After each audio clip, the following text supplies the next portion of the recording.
السلام علیکم ورحمۃ اللہ وبرکاتہ۔ الحمدللہ رب العالمین، اللہم صلی علی محمد وعلی آل محمد۔ یہ ہمارے ہاتھ میں آج ایک کتاب ہے، رسائل و مسائل۔ مولانا مودودی رحمۃ اللہ علیہ سے جو سوالات پوچھے جاتے تھے، اس میں ایک اہم سوال کسی شخص نے آپ سے پوچھا، وہ اس کتاب میں درج ہے۔ 889 پیج کے اوپر 813 نمبر کویسچن ہے۔ سوال پوچھنے والے پوچھتے ہیں، افسوس اس امر کا ہے کہ ارشاد نبوی انی تارکم فیکم ثقلین کتاب اللہ عز و جل و اطراتی، یعنی روایت ہے کہ میں تمہارے درمیان دو بھاری چیزیں چھوڑ رہا ہوں، اللہ عز و جل کی کتاب اور میرے اہل بیت کے باوجود، یعنی اس روایت کے باوجود ائمہ اہل سنت نے رفع اختلاف کے لیے، یعنی اختلاف کو دور کرنے کے لیے اہل بیت کی طرف رجوع نہیں کیا، حالانکہ امام اعظم ابو حنیفہ اور امام مالک امام جعفر صادق کے معاصر بھی تھے۔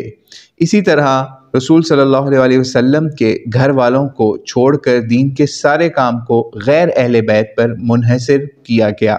یا کر دیا گیا، اور مسائل دین میں اہل بیت سے تمسک کرنا تو درکنار، ان سے احادیث تک روایت نہیں کی گئیں،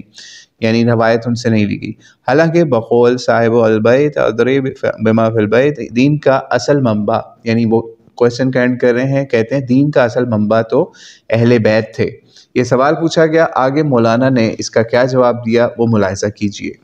مولانا مودودی لکھتے ہیں،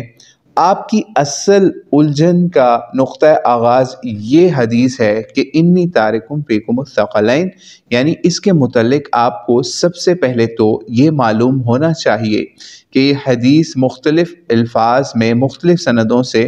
روایت ہوئی ہے، جن میں سے بعض ضعیف ہیں اور بعض قوی۔ سب سے زیادہ قوی سند سے اور تفصیل کے ساتھ جو روایت آئی ہے وہ زید بن ارقم سے مسلم میں، یعنی صحیح مسلم میں مروی ہے۔ اس میں بیان ہوا ہے کہ نبی صلی اللہ علیہ وسلم نے غدیر خم کے مقام پر تقریر کرتے ہوئے فرمایا کہ لوگو، میں ایک انسان ہوں، ہو سکتا ہے کہ اللہ کا فرستادہ قضا کا پیغام لے کر جلدی ہی آ جائے اور میں اس پر لبیک کہوں، یعنی دنیا سے رخصت ہو جاؤں۔ میں تمہارے درمیان دو بھاری چیزیں چھوڑے جا رہا ہوں یا چھوڑ رہا ہوں۔ پہلی اس میں سے کتاب اللہ ہے، جس میں ہدایت اور روشنی ہے، پس تم کتاب اللہ کو لو اور اسے مضبوطی سے یا مضبوط تھامو۔ اس سلسلے میں آپ علیہ السلام نے حاضرین کو کتاب اللہ کی پیروی پر ابھارا اور اس کی طرف رغبت دلائی۔ پھر فرمایا، دوسری چیز میرے اہل بیت ہیں، میں اپنے اہل بیت کے معاملے میں تم کو اللہ کی یاد دلاتا ہوں۔ صحیح مسلم کا اس پہ ریفرنس دیا جا رہا ہے۔ اس حدیث میں کوئی اشارہ اس طرف نہیں ہے، مولانا مودودی کہتے ہیں کہ اس حدیث میں کوئی اشارہ اس طرف نہیں ہے کہ کتاب اللہ کے بعد بس میرے اہل بیت ہی ہیں جن سے تمہیں اپنا دین سیکھنا چاہیے، جن کی پیروی پر حصر کرنا چاہیے، یعنی انحصار کرنا چاہیے، بلکہ اس سے معلوم ہوتا ہے کہ ان دونوں چیزوں کو ثقلین یعنی بھاری چیزیں اور دو الگ الگ معنوں میں فرمایا گیا ہے۔ کتاب اللہ اس لیے بھاری چیز ہے کہ وہی ہدایت کا سرچشمہ ہے، اور اسے چھوڑنا یا اس سے منحرف ہونا تباہی و ضلالت کا موجب ہے، اور اہل بیت کو بھاری اس لیے فرمایا کہ ہمیشہ اکابر نوع انسانی کے اہل بیت ان کے پیرووں کے لیے، یعنی جو بھی ان کے پیروکار ہوتے ہیں ان کے لیے سخت وجہ آزمائش ثابت ہوئے۔ کسی نے ان کے حق میں افراط کی ہے اور غلو کر کے پیر زادوں کو معبود بنا ڈالا ہے، اور کسی نے ان کے حق میں تفریط کی ہے اور ان پر ظلم و ستم ڈھا آئے ہیں، تاکہ امت کو فطری عقیدت اپنے راہبر اور ہادی کے خاندان والوں سے ہوتی ہے، اس کو زبردستی دبایا جائے۔ اسی غرض کے لیے حضور علیہ السلام نے فرمایا کہ میں اپنے اہل بیت کے معاملے میں تم کو خدا کی یا اللہ کی یاد دلاتا ہوں، یعنی ان کے معاملے میں خدا سے ڈرو اور افراط و تفریط کے پہلو اختیار کرنے سے بچو۔ یہ مولانا مودودی نے اس روایت کا مطلب بتایا، اور آگے کہتے ہیں، دوسرا، اگر بالفرض مان لیا جائے کہ حضور علیہ السلام نے اپنی اطرت یا اہل بیت، دونوں الفاظ حدیث میں آئے ہیں، سے دین سیکھنے کا حکم دیا ہے، تو ان الفاظ کا مفہوم آخر صرف اولاد علی تک کیوں محدود کر دیا گیا؟ اس سلسلے میں ازروع قرآن ازواج نبی بھی داخل ہیں، ان میں آل جعفر، آل عقیل، آل عباس اور تمام بنو ہاشم بھی داخل ہیں جن پر رسول اللہ صلی اللہ علیہ وسلم نے صدقہ حرام کیا۔ تیسرے یہ کہ حضور علیہ الصلوۃ والسلام نے صرف یہی نہیں فرمایا کہ ترکت فیکم الثقلین، بلکہ یہ بھی فرمایا فعلیکم بسنتی و سنت الخلفاء المہدیین الراشدین، ٹھیک ہے، یعنی میری سنت اور ہدایت یافتہ خلفائے راشدین کی سنت پر چلو، اور یہ بھی فرمایا کہ اصحابی کالنجوم بأیہم اقتدیتم اہتدیتم، یعنی اس روایت کو خیر نیچے ریفرنس کے اندر موضوع بھی لکھا ہے، کچھ محدثین نے، کچھ نے ضعیف کا بھی حکم لگایا ہے، لیکن آپ نے اس کی طرف بھی اشارہ کیا، کیونکہ جن لوگوں کو جواب دیا جا رہا ہے وہ اس طرح کی روایتوں کو بھی پکڑ کے کرتے ہیں مسئلہ، ٹھیک ہے۔ تو میرے اصحاب ستاروں کی مانند ہیں، ان میں سے جس کی پیروی کرو گے ہدایت پاؤ گے۔ پھر آخر کیا وجہ ہے کہ رسول اللہ صلی اللہ علیہ وسلم کے ایک ارشاد کو تو لیا جائے، ٹھیک ہے، اور دوسرے ارشادات کو چھوڑ دیا جائے؟ کیوں نہ اہل بیت سے بھی علم حاصل کیا جائے، اور ان کے ساتھ ساتھ خلفائے راشدین اور اصحاب النبی صلی اللہ علیہ وسلم سے بھی؟ چوتھی بات یہ ہے کہ عقل بھی کسی طرح یہ باور نہیں کر سکتی کہ 23 سال کے دوران جو عظیم الشان کام نبی علیہ الصلوۃ والسلام نے سینکڑوں ہزاروں آدمیوں کی شرکت اور رفاقت میں سر انجام دیا، جسے لاکھوں آدمیوں نے اپنی آنکھوں سے ہوتے دیکھا، اس کے متعلق معلومات حاصل کرنے میں صرف آپ علیہ الصلوۃ والسلام کے گھر والوں پر ہی حصر کر لیا جائے، یعنی انحصار کر لیا جائے،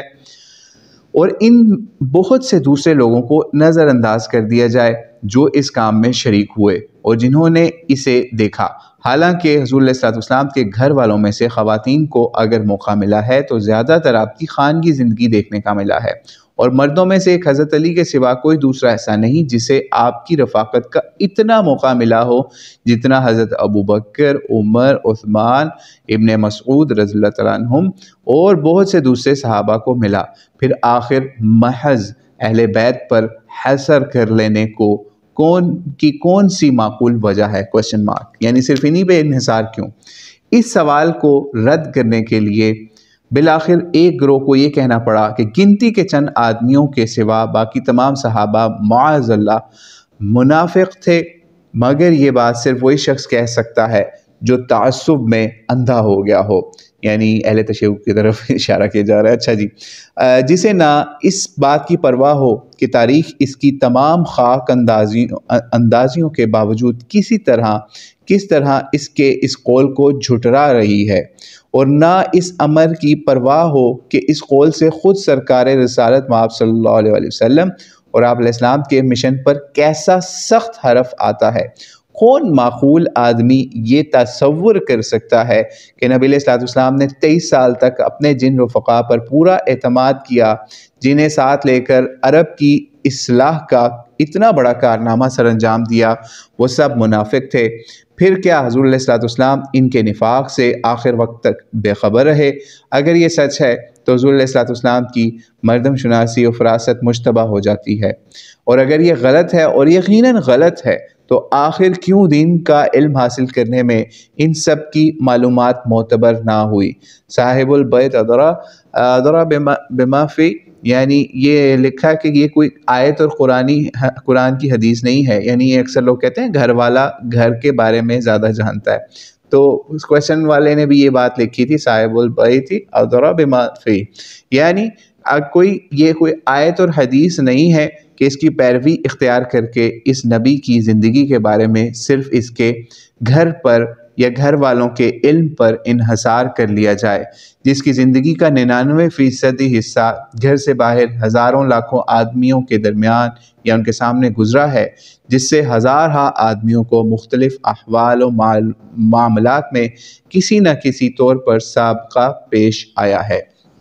یہ جواب ترجمان القرآن 1952 جولائی کے اندر یا جون اور جولائی کے اندر شائع کیا گیا، جس کو ہم نے آپ کے سامنے رسائل و مسائل کتاب سے پڑھا۔